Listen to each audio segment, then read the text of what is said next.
Can a Trump tyranny be impeded, rolled back, and eliminated? Or are we on the road to a long-lasting autocracy, as many in the MAGA movement intend? The answer hangs in the balance.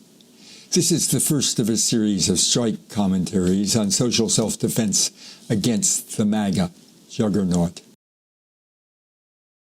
Donald Trump and his MAGA supporters now control the presidency, the Congress, the administrative agencies of the federal government, the Supreme Court, and the U.S. military, intelligence, and security apparatus. He will be able to call on support from a wide swath of the public and from a cadre of armed vigilantes and groups organized for violence and intimidation. He dominates much of the media and is in a position to intimidate much of the rest. He has the support of a large sector of corporations and the wealthy. He has demonstrated willingness and ability to use not just the legal instruments of government, but also violence and intimidation, criminal methods, and coups. The official opposition to him within the electoral arena is in many cases weak, feckless, and discredited. So how is it possible that his domination can ever be overcome? There is a movement emerging in response to the MAGA threat, but is it even possible for this emerging movement to develop the power it will need to counter a Trump tyranny? Gandhi once wrote, "Even the most powerful cannot rule without the cooperation of the ruled." A Trump tyranny will not be able to continue without the support and acquiescence of those whose lives and future it is destroying. It will only be able to pursue its destructive course if they enable or acquiesce in it. A movement can overcome the most powerful regime if it can withdraw that cooperation. But how can that power be concretely realized? There are several ways that resistance to Trump's MAGA regime can exercise significant power. Constituent power. The ability of a mobilized electorate to influence leaders whose own power depends on election. Protest power. The ability of masses of people to demonstrate the large numbers and willingness to act of those who share their views. Disruptive power. The ability to exact costs on powerful institutions by disrupting their functioning through civil disobedience, strikes, and other forms of direct action. People power.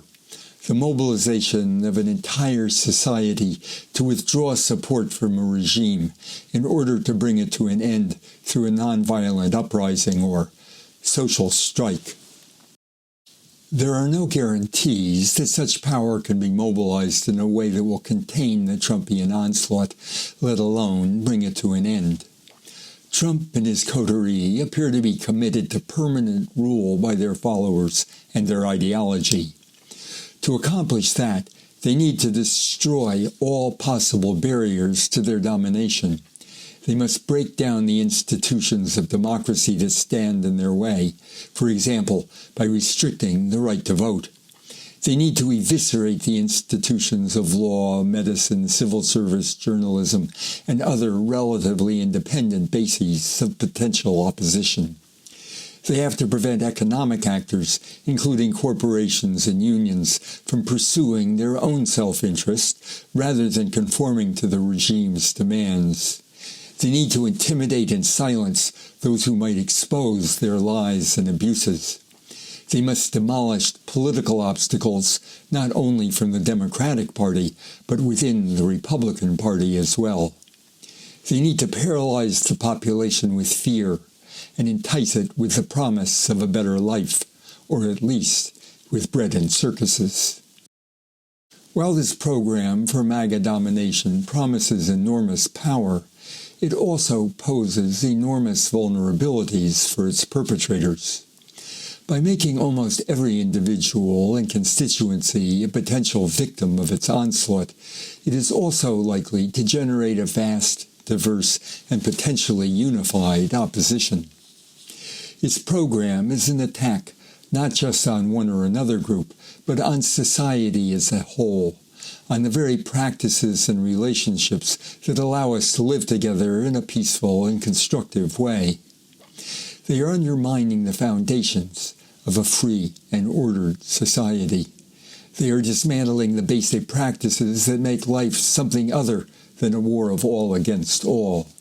And they are hell-bent on destroying the natural conditions on which our life on Earth depends. The MAGA regime threatens immigrants, African Americans, Muslims, workers, women, children, the elderly, the disabled, LGBTQ+ people, all who depend on government for their health and well-being, and the environment on which we all depend for our very existence. Indeed, it threatens all that holds us together as a society. The resistance to that onslaught is therefore not just the defense of one or another group, but a defense of society, indeed, of the very possibility of society. We, the people, society, need to defend ourselves against this threat and bring it to an end.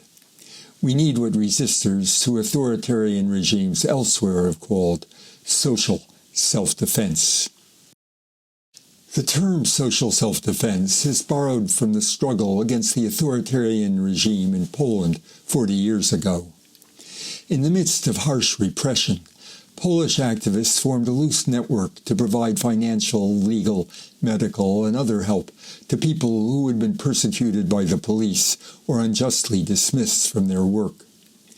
Calling themselves the Committee for Social Self-Defense, KOR, they aimed to fight political, religious, and ideological persecution, to oppose breaches of the law, to provide help for the persecuted, to safeguard civil liberties, and to defend human and civil rights. KOR organized free trade unions to defend the rights of workers and citizens. Its members, who insisted on operating openly in public, were soon blacklisted, beaten, and imprisoned. They nonetheless persisted and nurtured many of the network's strategies and ideas that came to fruition in the gigantic Solidarity Union and ultimately in the dissolution of repressive regimes in Poland and elsewhere in Eastern Europe. Social self-defense is the protection of that which makes our lives together on Earth possible. It includes the protection of the human rights of all people, protection of the conditions of our Earth and its climate that make human life on Earth possible, the constitutional principle that government must be accountable to law, and global cooperation to provide a secure future for people and planet. In the face of MAGA assault, protecting individuals, groups, and society as a whole go hand in hand. The attacks on individuals and groups are a threat not only to those directly targeted, but to our ability to live together in our communities, our country, and our world. It is a threat to all of us as members of society.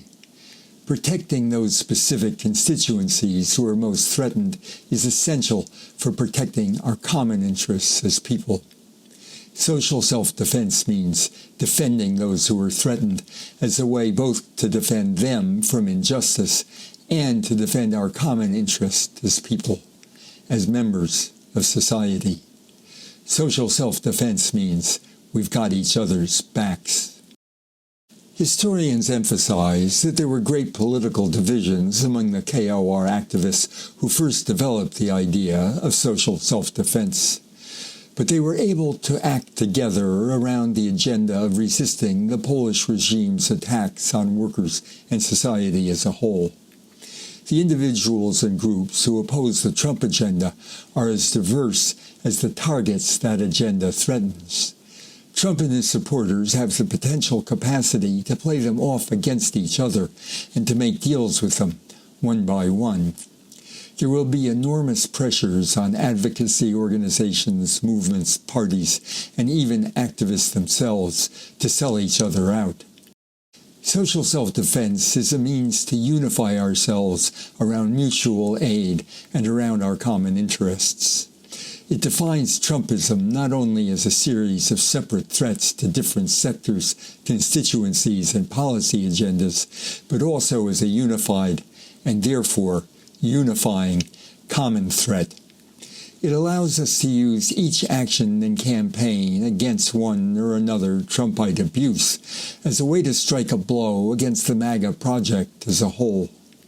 Social self-defense does not annul, but does transcend the rivalries of Democrats versus Republicans and of left versus right. It is a frame that can help unify those who should be acting in common to overcome the MAGA juggernaut.